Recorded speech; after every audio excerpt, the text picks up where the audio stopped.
Park Hospital, and this one is quite well known. Scared to death. Scared to death. I know this place is haunted. I know this place is haunted, bro. All right, we have 10 abandoned places in South Africa. Let's go ahead and check this out, guys. It's our guy Asher with another great video. Link to this will be in the description. Make sure you guys go show some love.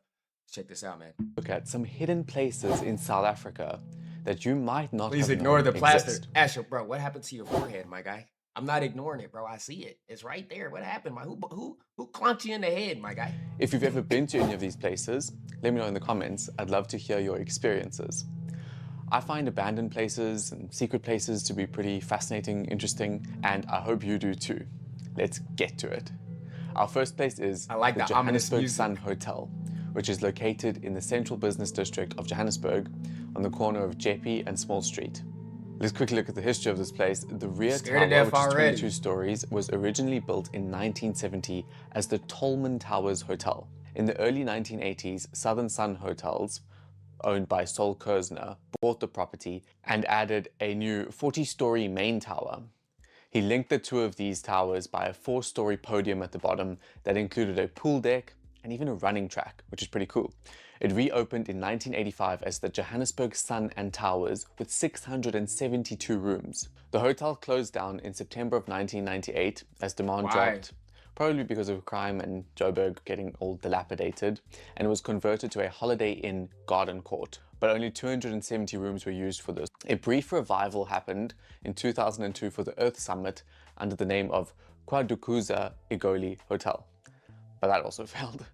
Since then, the building stands completely empty and unoccupied.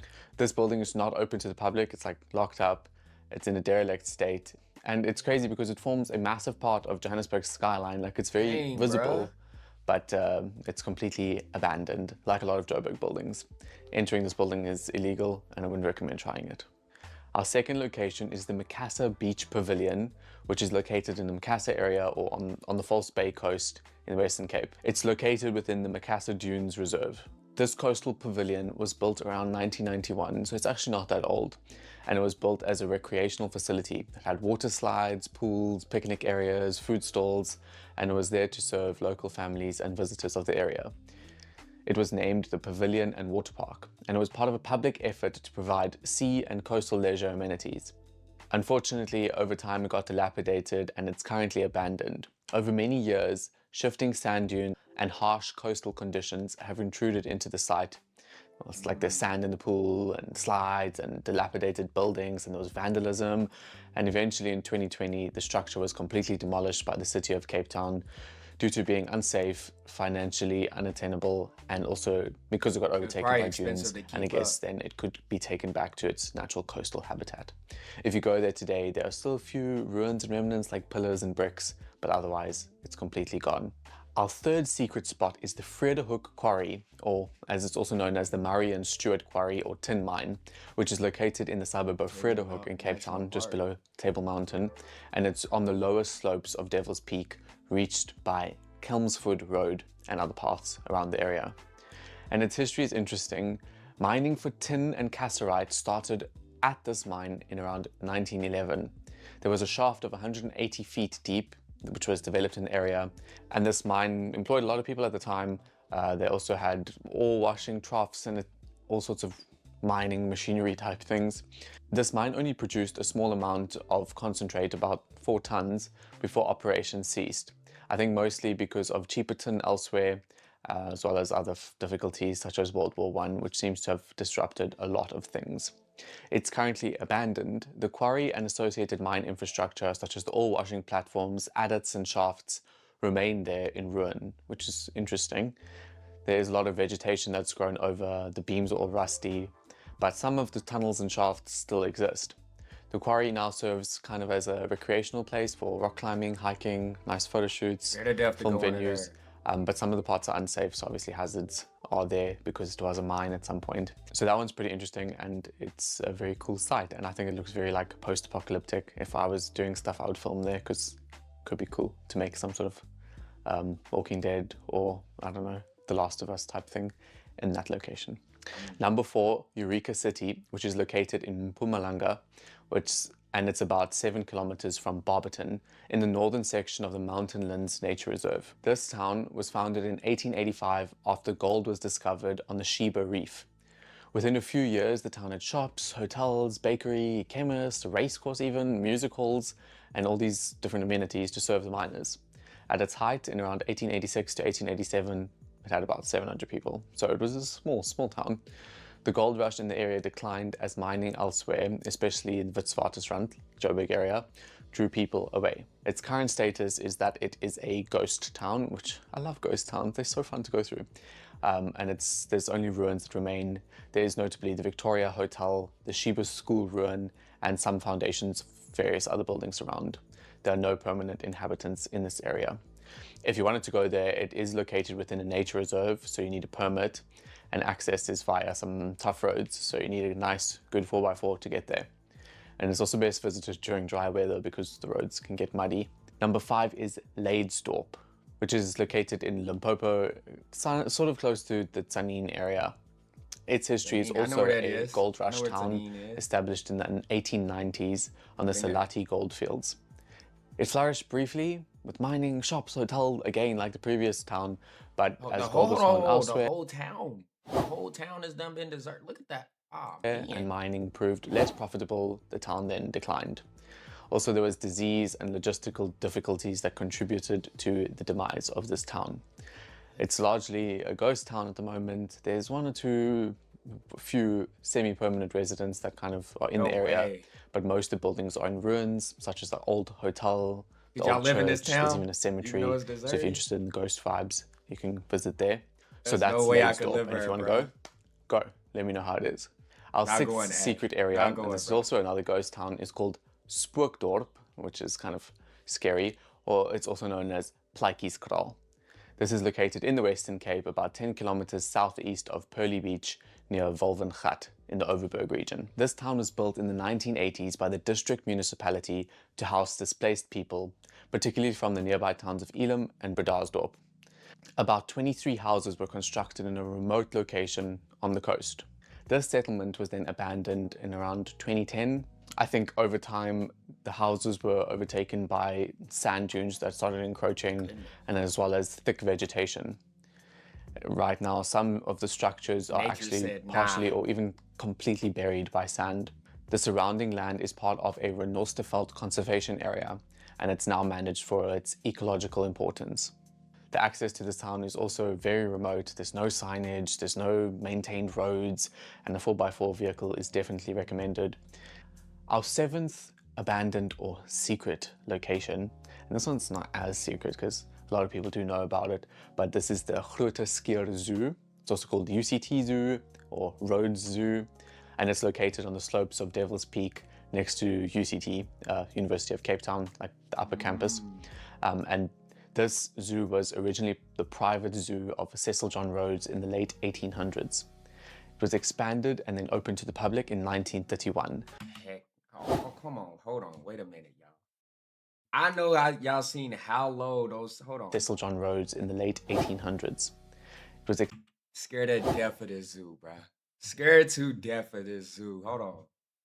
Look how low this fence is. The kid, and then the tiger. But there's nothing stopping that guy, that tiger from jumping this fence. And they just chilling, bruh. Boy, ain't no way. This is all types of wrong, bruh. Scared to death. Look at little Simba back there. Nah, bruh. Expanded and then opened to the public in 1931. The zoo held lions, crocodiles, emus, baboons, and even Himalayan taurs. The lion house and other stone structures were even architecturally notable, so it looked pretty fancy. The zoo was then closed between the late 1970s to the mid 1980s, as a lot of zoos were closed due to animal cruelty. This property has since fallen into disrepair, with nature reclaiming the grounds, and I personally love it when nature reclaims. It's so fascinating to see how nature comes. How do y'all feel about like zoos and stuff and animals being kept in captivity like this? I feel like it's good for animals who maybe get hurt or, you know what I'm saying, can't live in the wild anymore. But when it comes to animals who just, I don't know how some zoos like get their animals to be in the zoos, but the ones that need to like special care, yes, it makes sense. But animal cruelty, I don't know what the extent of what he's talking about with animal cruelty. But if we're talking about animals who don't need to be at the zoo, bruh, those that can survive in the wild, yeah, man, it's not it, bruh. It's not it. Because I do be feeling bad when I go to the zoos and I do see these animals. I'm like, dang, bruh, I know they probably wish that they were in their natural habitat, bruh. But a lot of times, man, I've heard that, some of these animals aren't able to survive. Definitely, I don't know what animals, some animals who, what I'm saying, get taken from the pack or separated from the pack are not welcome back to the pack, bro. They like, nah, you the wink wink. You know what I'm saying? So then they're out to survive on their own and most likely don't survive on their own. So I don't know, man. How do y'all feel? How do y'all feel about zoos and animals being kept in captivity and things like that? Let me know what y'all think in the comments. Takes over a space. Absolutely fascinating. The cages, the concrete pens, and the lion enclosure remains, although they are quite rusted and overgrown. The area is covered in graffiti and is frequently explored by urban explorers, students, and photographers. Graffiti, it's just all over the world, bro. Like, what is up with like these graffitiers, bro? Tagging all over the world. It's not even just in in the U.S., bro. Trains and in London, anywhere you go in the world, you're gonna see some graffiti. I don't understand the graffiti culture. You know what I'm saying? Like, bruh, graffiti, bruh. And it's abandoned zoo. Why, who's gonna see, like, why would you go all the way out here to this place just to do a little graffiti? I don't know, because, bruh. I mean, it's a cool location. Interesting fact about the zoo is that the tars that were in the zoo, these animal like goat-like things, mountainous goats, were released or escaped, I don't know, when the zoo was closed, and they've actually formed a wild population on Table Mountain. So if you like hiking and you're an avid hiker, you might one day come across these mountains. I've hiked Table Mountain, but I didn't come across one of these, bruh. But that's interesting to know. So now we can see some of these animals really can survive in the wild. And I know they was happy. I know they was probably happy as hell to get back, you know what I'm saying, to their habitat. And it's dope to hear that they formed their own little community on Table Mountain. Shout out to them. You know what I'm saying? They probably got their own little Independence Day and everything. Goats that like defy odds and climb up the mountain. So that's interesting. Fun fact. Another abandoned location in Cape Town is the Royal Observatory. This is obviously located in Observatory. That's where it gets its name from, the suburb, that is. This observatory was founded in 1820 by the British government as the first scientific institution of Africa. This observatory served as a Southern Hemisphere counterpart to the Greenwich Observatory, so it's quite important.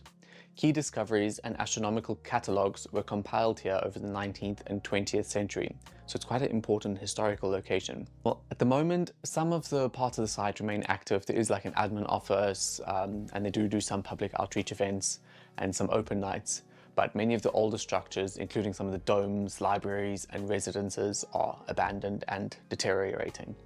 But interestingly, the site is a National Heritage Site, but it is also underfunded and neglected. Moving back into Gauteng, our 9th location is the Kempton Park Hospital, and this one is quite well known. Scared to death. I know this place is haunted. I know this place is haunted, bro. Kempton Park, what was it? Kempton Park Hospital? And it's abandoned? I know it's haunted, bro. You know what they would have done with this place in the US? They would have turned this mug into a haunted house. And they would have sold, they would have made money off of this place. Trust me. Trust me, bro. As a secret place. I don't know if it's kind of an oxymoron, but yes, it's well known as a secret place, and it's in Johannesburg, sort of in the Birchley area. And it was built in 1978 as a large provincial hospital with 350 beds and cost roughly 30 million rand to build. It closed permanently on the 26th of December, Boxing Day, interesting, in 1996. And it was claimed to have been underutilized at the time. That's why it closed. Since then, it has been abandoned. Imagine being born in this hospital. Imagine being, I'm sure y'all probably know somebody that was born in this hospital. Scared to death, bro. Abandoned, vandalized, and occupied in places by informal occupants or vagrants. There have also been many ghost stories and rumors of paranormal activity in this building. I'm sure there is. I don't know. So if you want to go and find out, you can kind of go.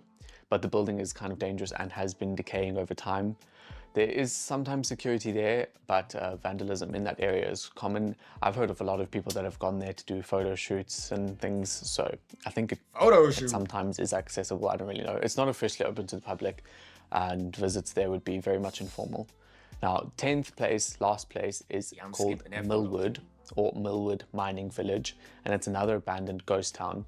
It's located in the Western Cape in the foothills of the Outeniqua Mountains, close to Knysna and Vredendal. This is also a gold mining town.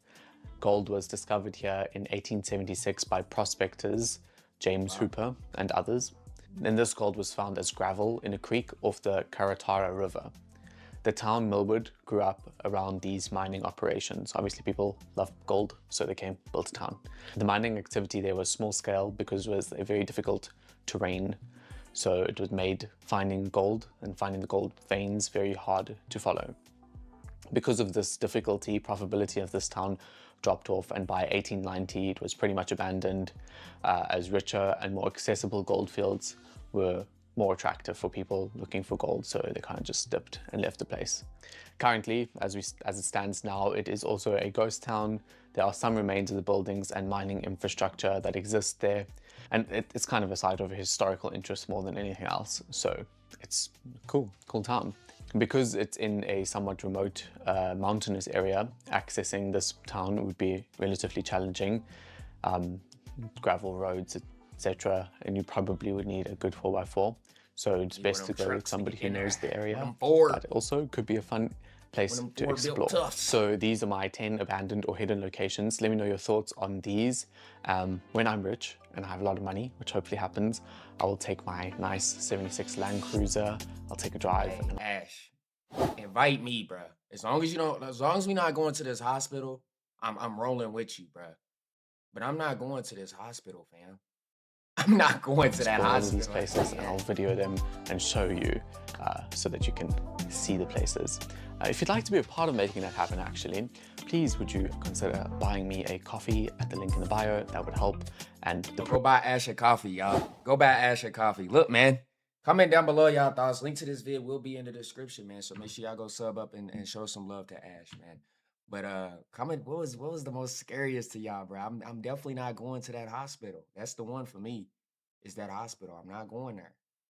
Imagine an abandoned hospital, bro. You know they probably got some of the old equipment in there, and nah, bro, I'm not doing that. I'm not doing that. There's a lot the mine places. I'm not going there either. Yeah, man. A lot of these though, like the places on the beach, it's kind of makes sense, you know, because nature was just like, nah. Nature was just like, nah. And I'm sure a lot of the places is expensive to keep up and things like that. But yeah, man, let me know what y'all thoughts are. Hope you guys enjoy my reaction commentary. Yeah, smash the like, subscribe, stay